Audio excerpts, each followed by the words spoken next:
अकोला जिल्ह्यातील तांदळी शिवारात विषारी वनस्पतीचे कोंब खाल्ल्याने 70 मेंढ्या दगावल्यात.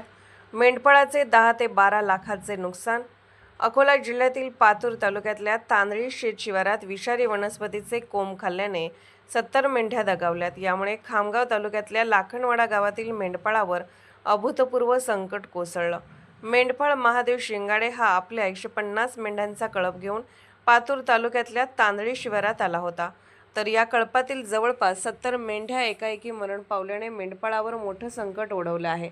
150 मेंढ्यांच्या कळपातील अनेक मेंढ्यांची प्रकृती चिंताजनक आहे.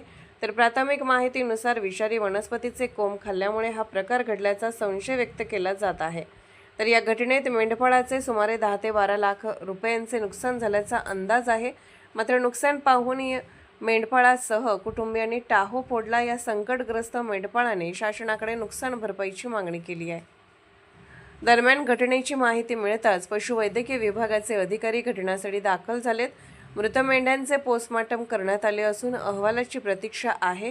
प्रथमदर्शनी निशिगंधा सदृश्य किंवा अन्य एखाद्या विषारी वनस्पतीचे कोंब खाल्ल्यामुळे हा प्रकार घडल्याचा संशय व्यक्त करण्यात येत आहे. मात्र या दुर्घटनेत महादेव शिंगाडे यांचे मोठे आर्थिक नुकसान झाले आहे. हर्षदास सोनोने, अकोला. महादेव हरिभाऊ शिंगाडे, मुक्काम पोस्ट लाखणवाडा तालुका, खामगाव जिल्हा बुलढाणा. मेंढपाळ मेंढ्या जगवण्यासाठी अकोला जिल्ह्यामध्ये फिरस्ती वाला घेऊन फिरस्तीवर असतात. पण अचानक जनावरांना काय खाल्लं काही नाही, त्याच्यातल्या 150 मेंढ्यातून 50 ते 60 मेंढ्या दगवल्या. त्यांना 2 मुलं आहेत, 4 मुली आहेत. असा त्यांच्या मागे बराचसा परिवार आहे. आतापर्यंत 7-8 लाख रुपये नुकसान झालं. राहिलेल्या मेंढ्या ते बी पुऱ्या दगावतातच. ते एकही जिवंत राहत नाही. कमीत कमी असं 15-16 लाख रुपयाचं त्यांचं नुकसान झालं. त्यांचं उदरण पोषण याच्यावरच आहे. याच्याशिवाय त्याला कुठली पर्याय नाही. शासनाने तातडीने याची दखल घ्यावी आणि यांना मदत करावी. तो कागद नाही. अरे कोणाला आम्ही भांडावं कोणाला? आमच्या निसर्ग कोपला याचं काहीतरी मायबाप जागे हो ना. आम्हाला शासनाची मदत हवी. आम्हाला दुसरं काही नाही. आमची शासन आमचं जे झालं तेच आम्हाला भरपाई द्या.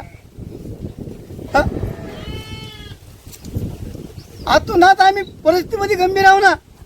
आज 3 दिवस झाले, 4 दिवस झाले आमच्या पोटला भाकर नाही हो. आमचे लेकरं बाळा इकडे वन्या उलटताना फळू राहिले. आम्हाला कोण उरलं या भूतलावरी? आमचा काही अधिकार आहे की नाही भारतामध्ये? महादेव हरिभाऊ शिंगाडे, पोस्ट लाखणवाडा तालुका, खामगाव जिल्हा बुलढाणा. इथं पोटाची खळगी भरण्यासाठी आता झालं.